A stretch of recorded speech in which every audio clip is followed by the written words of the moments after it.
ওইটা ওইটা ওইটা ওইটা দিলে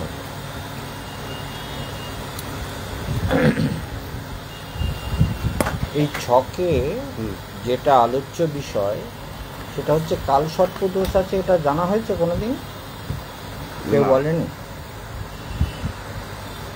দেখা যাচ্ছে অনির্বাণ কুণ্ডু, হ্যাঁ, অনির্বাণ কুণ্ডু, আর জন্ম হচ্ছে 9/7/1982, আর বিকেল 4:05, জয়নগর, ওয়েস্ট বেঙ্গল, আর বৃশ্চিক লগ্ন, মকর রাশি, ধন্যিষ্ঠা নক্ষত্র, রাক্ষসগণ, শুভ পাথর মুক্ত, সারা জীবন মুক্ত পরে থাকতে হবে।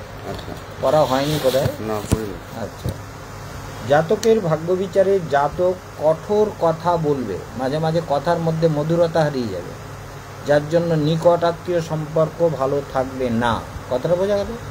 তাহলে কঠোর কথার উপরে মানে বাণী কন্ট্রোল দরকার, একে বলে বাণী দোষ, বাক্যের দোষ।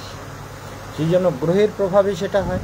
আমরা ইচ্ছে করলেই সব কিছু, কিন্তু মেডিটেশন করলে এগুলো চেঞ্জ হয়, মেডিটেশনের দ্বারা চেঞ্জ করা যায়। ঠিক আছে? তাহলে দেখা যাচ্ছে ইচ্ছে করলেই আমরা মেডিটেশন করে পরিবর্তন করতে পারি। আর প্রতিবেশী সম্পর্ক মোটামুটি ভালো থাকবে। জাতক বুদ্ধিমান, ব্যবসাতে দক্ষতা থাকবে। মলমূত্র দ্বারে কষ্ট হবে, মলমূত্র দ্বারে কষ্ট হবে, একদম নিশ্চিত। মলমূত্র দ্বারে কষ্ট হবে। ভাগ্যস্থান মিশ্র, কর্মস্থান অশুভ, কর্মজীবন ভালো না, কর্মজীবনে সমস্যা লেগে থাকবে, একাধিক অপারেশন হতে পারে। কালসর্প দোষ থাকায় জেদি, ক্রোধীয়, একরোখা ভাব থাকবে। বর্তমান সময়ে শরীর ভালো থাকবে না, শরীরটা নিয়ে ডিস্ট্রাস। কথাটা বোঝা গেল? কেন এটা মহারাজ লিখলেন দেখতে হবে। যে এইগুলো আমার জন্ম তারিখ হচ্ছে এইটা, আমি এই সময় জন্মেছিলাম, বৃহস্পতি চলছিল, বুঝেছেন, 82-তে। এগুলো পাস্ট, এগুলো পাস্ট। তাহলে এখন চলছে শনির মহাদশা, শনির সঙ্গে বুধ চলছে। বুধ আর শনি হচ্ছে ব্যাধিকারক গ্রহ। শনিটা মঙ্গলের সঙ্গে বসে আছে, মঙ্গল শনি এক জায়গায়। কালসর্প দোষ হতো না, বৃহস্পতি এসে ওখানেই ঢুকে গেছে, যার জন্য কালসর্প দোষ হয়েছে, না হলে হতো না। কথাটা বোঝা গেল? বৃহস্পতি শনিমঙ্গলের জায়গা, বৃহস্পতি শনি এই যে জায়গাটা না, এখানে ছিল, কিন্তু ভাবচক্রে দেখা যাচ্ছে এটা এখানে চলে এসছে। কথাটা বোঝা গেল? আর বুধটা এখান থেকে এখানে চলে, বুধটা এখানে থাকলে মলমূত্র তার কষ্টটাকে কমাতে পারত, কিন্তু বুধ এইখানে চলে গেছে সপ্তমে।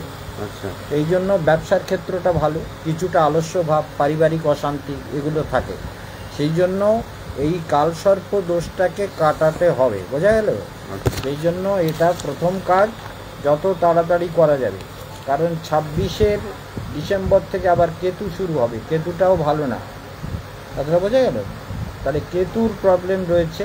কেতুতে এই যে রিলেশনগুলো এই সময় খুবই খারাপ হবে, প্রচুর ডিস্টার্ব হবে। ঠিক আছে? 26 ডিসেম্বর থেকে 28 জানুয়ারি পর্যন্ত, মানে 1 বছর সামথিং, 1 বছর 2 মাস মতো। তাই এই সময়টা আমাদেরকে সাবধান থাকতে হবে।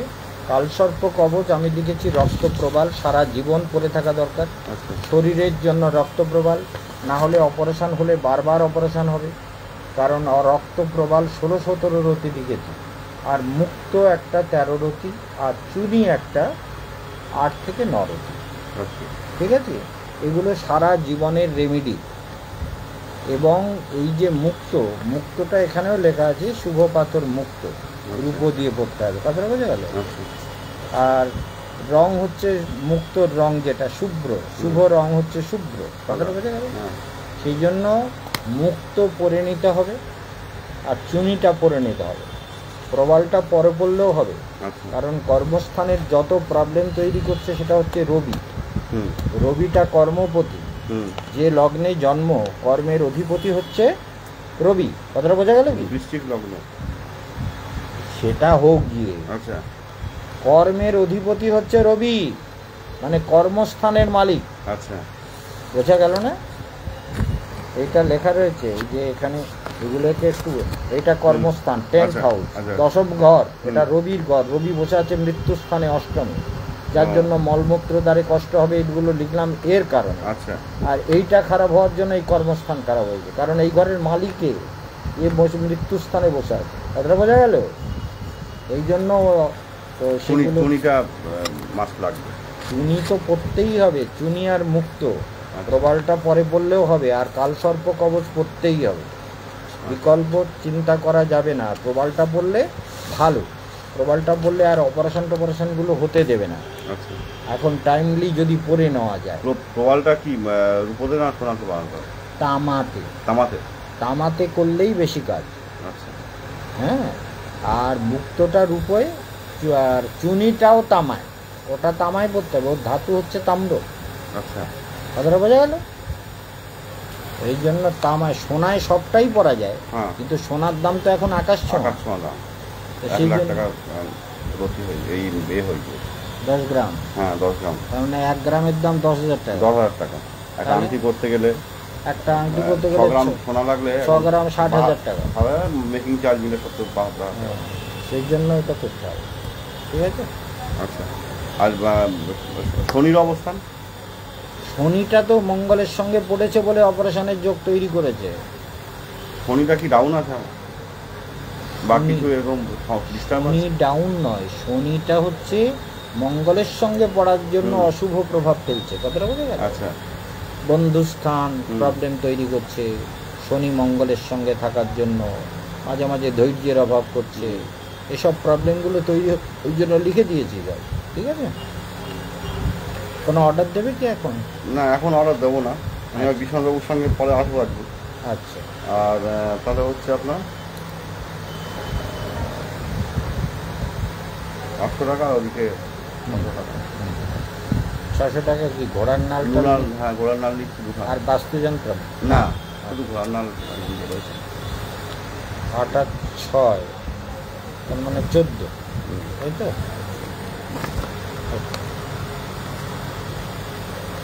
ঘোড়ার নাল আর বইটা নেননি? না এখন তো কিছু নিইনি, আমি পরে বইটা সারা জীবন লাগবে, ওটা এমন একটা 80 টাকা মাত্র দাম, কিন্তু আচ্ছা। ওটা সারা জীবন, ওটা পড়লে সারা গাইডলাইন পাওয়া যাবে, সব গাইডলাইন। আমার রাশির কি ফল, এখন রাশির কি ফল দেবে, তাহলে আমার- বইটা নিয়ে নিই তাহলে। 80 টাকা দাম, আচ্ছা, ওটা নিতেই হবে। ওটাকে না নিয়ে লাভ কিছু নেই, ওটা সারা জীবন। বুঝতে পেরেছি। বাড়িতে কি দোষ আছে সেটা ওই বই পড়লে পাওয়া যাবে। আচ্ছা, বাস্তুশাস্ত্র, পঞ্চতত্ত্ব যেখানে বিচার করা হয়েছে না, সেই জন্য সেখানে ওইটাই করতে হবে। ঠিক আছে। সামনে কোনো উন্নতি বা ভালো সময়ের কোনো লক্ষণ নেই আপাতত? এখন ব্যবসা কি করো তুমি? ব্যবসা? না, আমি ব্যবসা করি না, আমি সরকারি চাকরি করি। সরকারি চাকরির ক্ষেত্রেও তো অনেক ঝামেলা দেখা যাচ্ছে। চাকরির ক্ষেত্রটাতেও অনেক ঝামেলা করছে ওই রবি, সেই জন্য চাকরির ক্ষেত্রে জটিলতা তৈরি করবে। সেই জন্য আমাদের চেষ্টা করতে হবে যে চুনিটা পরে নিতে, ইমিডিয়েট পড়তে হবে। ইমিডিয়েট পরে নিতে হবে। ঠিক আছে, ঠিক আছে। আর কালসর্প দোষটা কাটিয়ে নিতে হবে। হ্যাঁ, কালসর্প প্রদোষ আপনার সেপ্টেম্বরে এই 13 মাসেই, তারিখে। 13 তারিখে। ওটা কি কবচ দেবেন? কবচ দিয়ে গঙ্গায় দোষ কাটাতে হয়। আমাকে আসতে হবে তো? হ্যাঁ, বিকেলবেলা আসতে হবে, বিকেলবেলা। আচ্ছা, মনোরঞ্জন, ওটা কিরকম পড়বে? সন্ধ্যা একটা বই দিয়ে দাও। কিরকম খরচ পড়বে? কালসর্প প্রদোষ? ওটা 3800 টাকা। 800 টাকা। দুটোর টাকা দিয়েছে, বইয়ের টাকাও দিয়েছে। ঠিক আছে, ঠিক আছে মহারাজ, হ্যাঁ। আমি আসবো আবার, ওই বিশ্বনাথবাবুকে নিয়ে আসবো আর কি। দেবসিনা আপনি আপনার? হ্যাঁ হ্যাঁ হ্যাঁ, আমার অতি প্রিয় লোক, হ্যাঁ হ্যাঁ হ্যাঁ, খুব ভালো। ঠিক আছে, উনি আমার কলিগ আর কি, ঠিক ওর কাছ আছে। থেকে আপনাকে পেয়েছি। টুনিটা মুক্তটা ইমিডিয়েট করতে হবে বলছি। হ্যাঁ, ঠিক আছে। ওম নমো ভগবতে বাসুদেবায়। যান, বইটা নিয়ে নিন, হ্যাঁ। নিয়ে বইটা ভালো করে পড়ুন, বুঝুন। ঠিক আছে এই, মহারাজ, আসবো। ঠিক আছে। অনলাইনে যারা আসবেন তারা দ্রুত চলে আসুন, এখন কিছু কথা হবে, বিশেষ কথা। দেখুন, আজকে আমরা, মানে আমাকেও দূরে চলে যেতে হবে টিকিট কাটার জন্য। হাওড়াতে বিকেলবেলার থেকে লোক থাকবে, সবাই চলে আসো। হাওড়াতে বিকেলবেলার থেকে আমাদের লাইনে লোক থাকবে। আপনারা যারা আজকাল টিকিট কাটার ব্যাপার, যেমন আমাদের মনোরঞ্জন পাল চৌধুরী, তাকেও বলবো যে টিকিটটা যেদিন কাটা হয়েছে, আরএসি হয়ে গেছে, কটার সময় টিকিট কাটার টাইমটা দেওয়া আছে দেখে নিও। দেখে নিলে বুঝতে পারবে যে কটা, মানে ও টিকিট, মানে যখনই কাউন্টার খুলেছে তখনই টিকিট কাটা হয়েছে। সঙ্গে সঙ্গে, মানে 60 দিন আগে, আজ কালকেও 60 দিন আগে, কাল 61 দিনের মাথায় কাল টিকিট কাটা হবে। আমাদের লোক কালকের আবার ছোট ছোট স্টেশন খুলবে না, সেই জন্য আপনাদের জানিয়ে দিই, কালকের শিয়ালদায় আজকের রাত্রে বিকেল থেকে আমাদের লোক থাকবে, বিকেল থেকে। আর কলকাতা এই উল্টোডাঙা বিধাননগর এখানেও বিকেল থেকে লোক থাকবে। দমদম জংশন এখানেও বিকেল থেকে লোক থাকবে, এবং হাওড়া স্টেশন ওখানে বিকাল থেকে লোক থাকবে, এবং কলকাতা টার্মিনাল সেখানেও বিকাল থেকে আমি নিজে লিড করব কলকাতা টার্মিনালে। কারণ টিকিটের কোনো প্রবলেম হলে ওখানে আমাদের মিটিং হবে, সবাই যেখানে যেখানে টিকিট কাটছে সব ওখানে চলে আসবে, ওখানে আমি থাকব, থেকে মিটিং করে ওখানে সব ডিসিশান নেওয়া হবে কি হলো, কারো কোনো টিকিট প্রবলেম হলো কি না।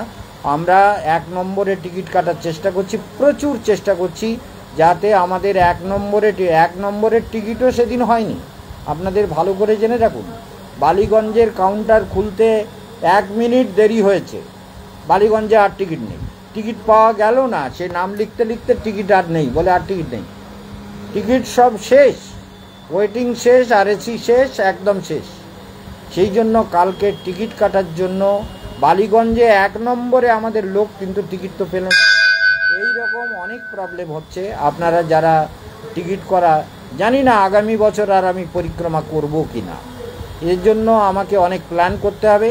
কারণ আজকাল 4 মাস আগে টিকিট ছিল, আমরা অনেক সুযোগ পেতাম টিকিট করার, এখন কিন্তু 2 মাস আগে টিকিট করার জন্য ওপেনিং ডেটের টিকিট একদম প্রথম টিকিট কাটার পরে আর কোনো টিকিট থাকছে না, প্রথম টিকিট। এবং কালকের কয়লাঘাটে আমাদের ফণীভূষণ মজুমদার এবং তার আর একজন সঙ্গী, এরা কিন্তু রাত 3টের সময় গিয়ে লাইন দেবে কয়লাঘাটে।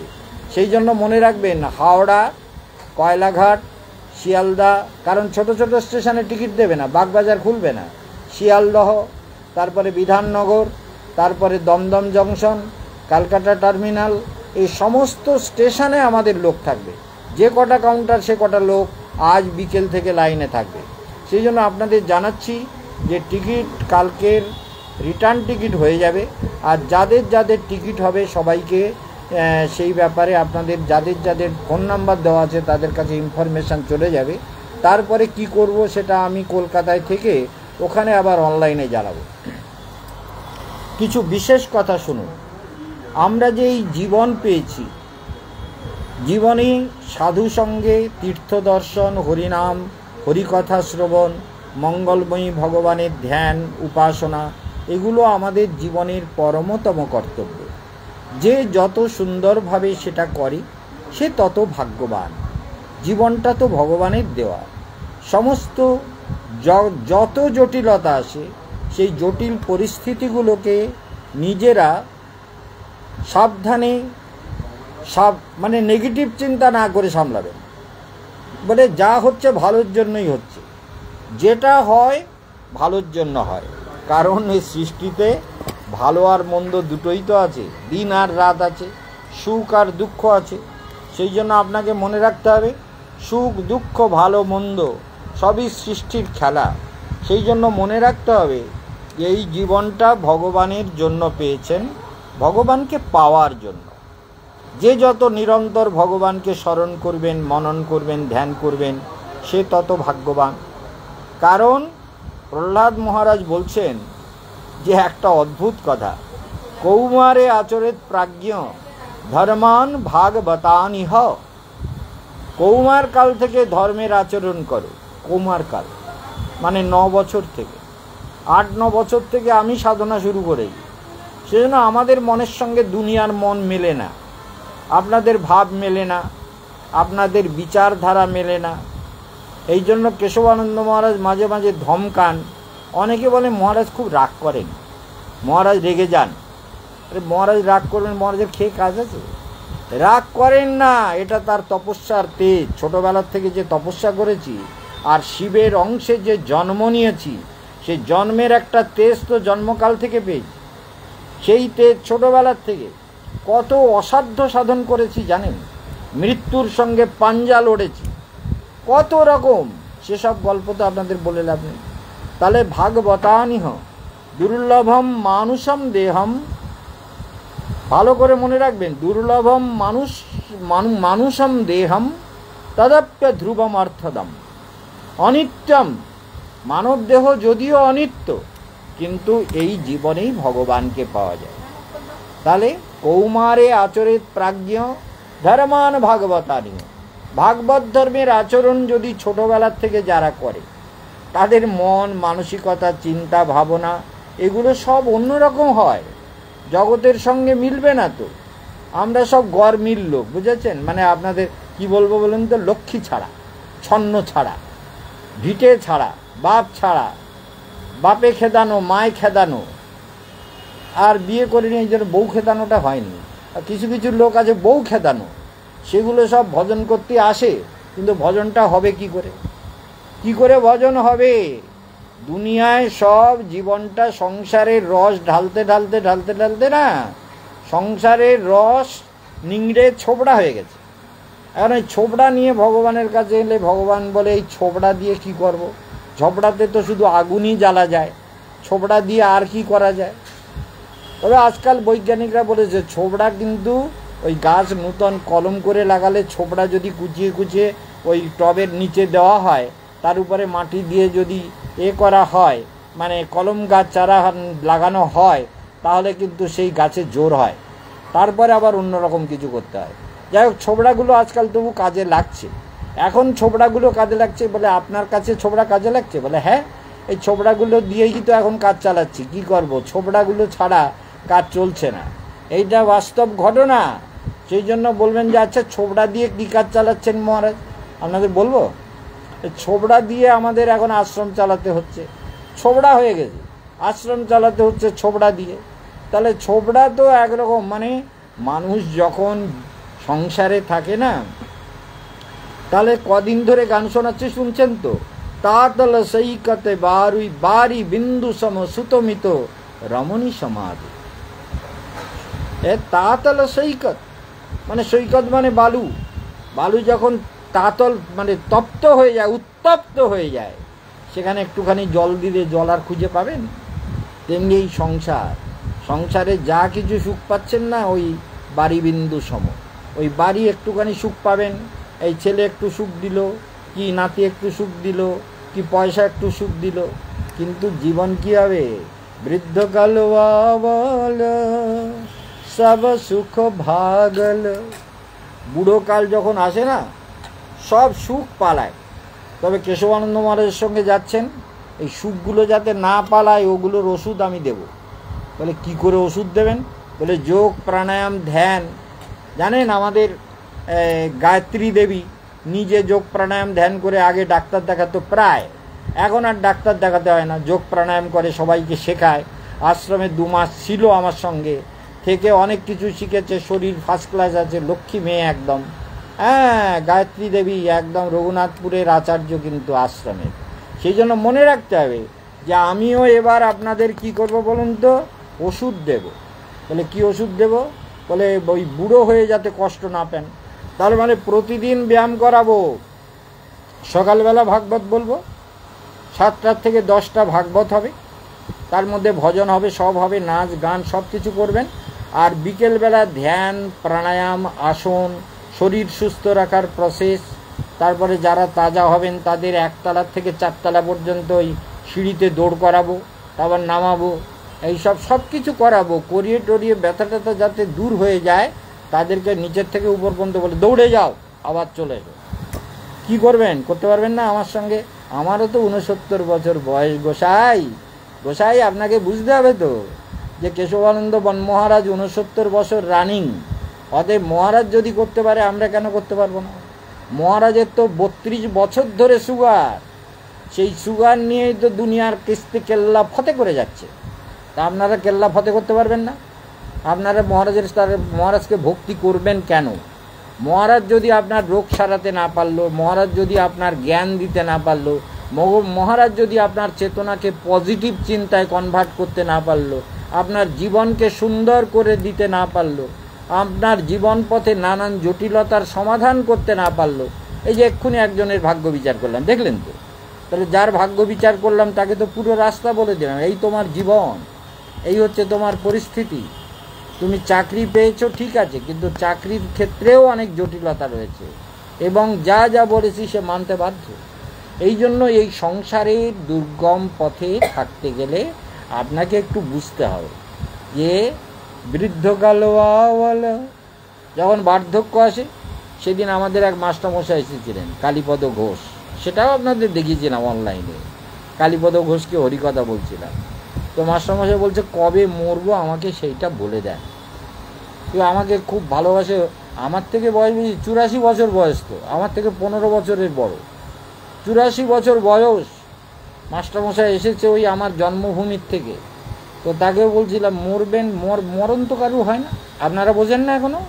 মহারাজের কথা শুনছেন না, বুঝতে পারলে মাথা ফাটাবো নারকেলের মতো। হ্যাঁ,